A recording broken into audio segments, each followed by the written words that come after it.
Welcome my friends. आज का जो लेसन, आज का जो कहानी हम बताने जा रहे हैं वो कहानी कुछ इस तरह है कि अगर एक टीचर जब सही में वो रिटायर लेता है अपनी जॉब से, तो क्या उसको दर्द होता है, क्या उसको एहसास होता है कि हमने जो पढ़ाया, हमने जो सिखाया, उससे भी ज़्यादा और कुछ हम सिखा सकते थे, उससे भी ज़्यादा हम कुछ और बता सकते थे, कि हमसे भी कुछ गलती हुआ है, कि हमने तो कोशिश किया था पूरा सिखाने की, क्या स्टूडेंट ने वो सीख पाया जो स्टूडेंट को सीखना चाहिए था। यही बात आज हम लोग बातें करेंगे। तो यहाँ जो कैरेक्टर है, ये दो कैरेक्टर है। एक नाम है एम हैमल, जो टीचर का नाम है, और एक लड़का का नाम है मिस्टर फ्रांज। तो मिस्टर फ्रांज जब स्कूल जाता है तो देखता है इसके स्कूल जाते जाते उसका रोड के साइड में जो सोल्जर है वो सोल्जर मार्च कर रहे हैं, चिड़िया बहुत अच्छे से गाना गा रही है। ये इतना जो मधुर एक एनवायरनमेंट था, इतना अच्छा एक स्वीट एनवायरनमेंट था, ये सब छोड़ के उसको जाने का मन नहीं कर रहा था कि हम स्कूल जाए। लेकिन फिर भी वो बहुत कोशिश करके वो स्कूल जा रहा था। स्कूल जाते जाते एक मिस्टर वाचटर नाम करके एक ब्लैक स्मिथ था, उन्होंने उसको बुलाया कि अरे कहाँ जा रहे हो, सुनो तुम्हारा स्कूल जाने में तो अभी बहुत देर है, तुम थोड़ा रुक जाओ। लेकिन उन्होंने इग्नोर किया, लड़का ने इग्नोर किया और स्कूल गया। स्कूल जाते जाते जो टीचर है मिस्टर हामिल, उसका गार्डन भी उसको सामने आया। वो गार्डन क्रॉस करके वो स्कूल पहुंचा। जब स्कूल पहुंचा तब वो थोड़ा आश्चर्य हुआ कि स्कूल में हर दिन कैसा होता है, कि हर दिन बहुत स्कूल में हल्ला मचाता है, बच्चे लोग बहुत चिल्लाव होता है क्लास में, कि एक बेंच घिसकाता है, कोई एक साथ कुछ ना कुछ याद करते हैं, कुछ पाठ याद करते हैं, कुछ रीडिंग पढ़ते हैं। तो इससे क्या होता है कि बहुत सारे आवाज़ आते हैं। लेकिन जब उस दिन वो पहुंचा, देखा कि कोई आवाज़ नहीं है। टीचर जो है वो क्लास में एंट्री कर चुके हैं और टीचर क्लास में पढ़ा रहे हैं और बच्चे सब एकदम शांत है। और टीचर ने भी उसको नहीं डांटा, मिस्टर हामिल जो है उसको नहीं डांटा कि क्यों तुम लेट आई हो, बट उसको ऐसा पूछा कि अरे आज तो तुम लेट हो गई हो, और आज हम लोग तुमको छोड़ के ही तो लेसन हमने स्टार्ट कर दिया, ठीक है चलो तुम बैठ जाओ। तो जब वो बैठने गया तब देखा कि आज जो टीचर है वो एक ग्रीन कोट और एक ब्लैक टोपी पहन के आया है। तो ये भी एक आश्चर्य बात हुआ कि अरे आज ऐसा क्यों पहन के आया है, क्योंकि ये जो ग्रीन कोट और ब्लैक टोपी होता है ना, ये तभी पहन के आता है जब स्कूल में इंस्पेक्शन आता है या तो स्कूल में प्राइज डिस्ट्रीब्यूशन सेरेमनी होता है तभी। चलो फिर भी वो क्या किया, जाके जाके बेंच पर बैठ गया। बैठते समय देखा कि लास्ट बेंच में कुछ गांव वाले बैठा हुआ है। ये भी एक थोड़ा तो आश्चर्य की बात है कि गांव वाले क्यों आया है। तो थोड़ा देर के बाद mister Hamel, sorry M Hamel, वो बेंच पर वहाँ से हट के क्या किया, वो कुर्सी पर खड़ा हुआ और बोला कि सुनो, अब लोग आज जो दिन है, आज मेरा लास्ट लेसन है, आज ही मैं अंतिम दिन तुम लोगों को पढ़ाऊँगा, और मैं चाहता हूँ कि आप लोग बहुत अच्छे से ध्यान से पढ़ लो। तो जो हमारा राइटर है, जो ये लड़का है फ्रांज, वो थोड़ा आश्चर्य हो गया कि लास्ट लेसन है कैसे, हम लोग तो अभी कुछ नहीं सीखा। तो टीचर ने बोला कि लास्ट लेसन इसलिए है कि जर्मनी का जो कैपिटल है बर्लिन, वहाँ से एक चिट्ठी आया है, लेटर आया है, और लेटर में ये साफ साफ कह दिया गया है कि फ्रेंच, आज से फ्रेंच सीखना बंद हो जाएगा, जर्मन सीखना होगा कल से, और कल तुम्हारे लिए नया स्कूल मास्टर आएगा। तो कैसे, क्योंकि इसका एक बैकग्राउंड है, थोड़ा सुन लो। क्योंकि जर्मन और फ्रांस का लड़ाई हो रहा था और लड़ाई में जर्मन जीत गया। तो जर्मन जैसे जीत गया तो फ्रेंच का जो जो टेरिटोरी उन्होंने कब्जा कर लिया था, तो जर्मन ये चाहता था कि उस जो टेरिटोरी है उस टेरिटोरी में सिर्फ जर्मन लैंग्वेज ही पढ़ाया जाए। तो जर्मन लैंग्वेज पढ़ाया जाए, और जो मिस्टर हैमेल थे वो फ्रेंच लैंग्वेज के टीचर थे, तो जब जर्मन लैंग्वेज पढ़ाया जाएगा तो उसका तो और कोई ज़रूरी नहीं है। तो इसीलिए उसको क्या कर दिया, उसको रिटायर कर दिया।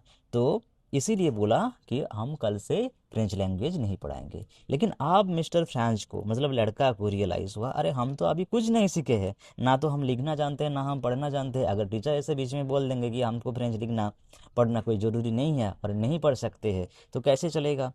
और बर्लिन और जर्मनी भी लोग अगर कह देंगे कि कल से तुम लोगों को जर्मन बोलना है, तो कैसे बोलेगा। वो ये भी सोचता है कि खिड़की पर जो दो पिजियन, दो कबूतर बैठा हुआ है, तो क्या वो भी कल जर्मनी से बोलने लगेंगे। तो ये सब सोचता है। फिर जो हमारा मिस्टर हैमेल है वो बताते हैं, देखो जर्मन है ना, जर्मन एक बहुत ही, सॉरी, जो फ्रेंच लैंग्वेज है, वो फ्रेंच लैंग्वेज एक बहुत ही स्वीट लैंग्वेज है, लॉजिकल लैंग्वेज है, एक क्लियरेस्ट लैंग्वेज है। इसको तुमको सीखना है और इसको तुमको बचा के रखना है, लेकिन तुम लोग तो अभी सीखे नहीं हो। लेकिन इसमें तुम्हारे कोई गलती नहीं है। स्टूडेंट को बताते हैं कि इसमें तुम्हारा कोई गलती नहीं है, कि तुम्हारा जो माता पिता है ना, वो तुम लोगों को खेत में काम करने के लिए भेजता है, कुछ खरीदने के लिए भेजता है, तुमको स्कूल आने में मना करता है, इसीलिए तुम लोग नहीं सीख पाते हो। और इसमें देखो थोड़ा बहुत मेरा भी गलती है कि जब तुम लोग स्कूल आते हो, तुम लोगों को मैं भी तो कहता हूँ कि चलो क्लास अभी नहीं करना है, तुम लोग एक काम करो, मेरे खेत में पानी दे दो। मतलब खेत में मतलब वही जो गार्डन था, उस गार्डन में जो पेड़ पौधा लगा था उसमें थोड़ा पानी डाल दो, ये भी तो मैंने भी कहा था। और मैंने भी कभी कभी क्लास बंक करके मछली पकड़ने जाता था। तो ये तो मेरा भी गलती हुआ ना। तो गलती मेरा भी है। लेकिन क्या हम लोगों को सीखना चाहिए कि कोई भी काम, जो काम आज हम लोगों को करना है या तो सीखना है, वो काम हम लोगों को आज ही जरूर कर लेना चाहिए। ताकि ऐसा नहीं सोचना है कि हम वो काम कल करेंगे, कल करेंगे। तो जो तुम आलसी से हो ना, आलसीसी जो एक प्लेस का नाम है, यहाँ दो टेरिटरी का नाम है, आलसीसी और लरेन। तो ये जो आलसीसी का जो गांव वाले हैं ना, ये सब हमेशा यही सोचते हैं कि हम लोग कल सीख लेंगे, आज नहीं सीखेंगे लैंग्वेज, फ्रेंच लैंग्वेज आज नहीं सीखेंगे। कि देखो आज ऐसा नोटिस आया कि कल से हम फ्रेंच नहीं पढ़ सकते। बस इतना ही बोल के वो थोड़ा उदास हो गया। उसके बाद उन्होंने हम लोगों को सिखाया, ग्रामर सिखाया, ग्रामर सिखाने के बाद राइटिंग सिखाया। हमने राइटिंग लिखा और उन्होंने हमको भी बोला ठीक है तुम क्या सिखाओ बताओ तो हमने उस दिन अच्छे से बताया, जबकि कोई और दिन हम कुछ अच्छे से नहीं बता सकता था। अच्छे से कुछ दिन नहीं बताया, लेकिन उस दिन हमको क्या हुआ हमको भी पता नहीं, कि हम उस दिन बहुत अच्छे से उनको जो जो हमने सीखा था उसी क्लास में एक दिन में, वो हम उसको बहुत अच्छे से बताया। तब क्या होता है, तब वो बताते हैं कि ठीक है चलो, अब जो रिसाइटिंग है, जो बच्चे लोग हैं वो ऐसे करके पढ़ रहा था, बी ए बी, बी ए बो, बी ई बी, ऐसा करके पढ़ रहा था। उनके साथ साथ जो गांव वाले थे वो भी पढ़ रहा था। तो ये सब देख के हमको थोड़ा हंसी मजाक लग रहा था, लेकिन हमने खुद को कंट्रोल किया कि अच्छा ठीक है चलो होता है, ऐसा होता है। लेकिन हमने थोड़ी देर बाद देखा कि आज के जो टीचर है ना, वो थोड़ा लंबा नहीं लग रहा है। क्योंकि क्यों हम लंबा लग रहे हैं, हम सोचते हैं लंबा लग रहा है, लेकिन टीचर तो वही है, लेकिन हाँ ऐसा लग रहा है जैसे उसके ऊपर एक बोझ है, उसके ऊपर वो कुछ सोचता है, सोच में डूबे हुए है, वो थोड़ा उदास है। इसलिए हमको ऐसा लग रहा है कि वो आज कुछ लंबा लग रहा है। ऐसा करते करते घंटी में 12 बज गई, टंग टंग टंग करके घंटी में 12 बजने लगा।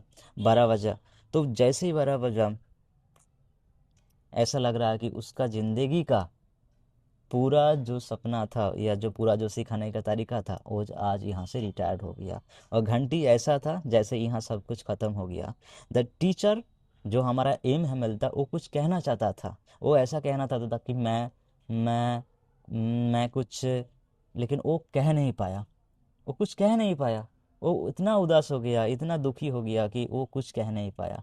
फिर जाके एक चौक लिया और बोर्ड पे लिख दिया, विवा ली फ्रांस, मतलब लॉन्ग लिव फ्रांस, या तो फ्रांस खुश रहो। ऐसा बोल के उन्होंने फाइनल कह दिया, स्कूल इज़ डिसमिस्ड, क्लास ख़त्म हो गया, ठीक है आप लोग जा सकते हैं। बस कहानी यही ख़त्म होता है। आप लोग समझिए कि सच में ऐसा होता है, सच में कुछ ऐसा फीलिंग होता है। और टीचर को भी और स्टूडेंट को भी, जब स्टूडेंट सीखता है, जब टीचर रिटायर होता है, तो स्टूडेंट को भी मन में ऐसा होता है कि काश हम सीख लेते तो आज कुछ और होता, आज हम लोगों को इतना टेंशन नहीं होता। ठीक है, आप लोग कमेंट में बताइए। Thank you.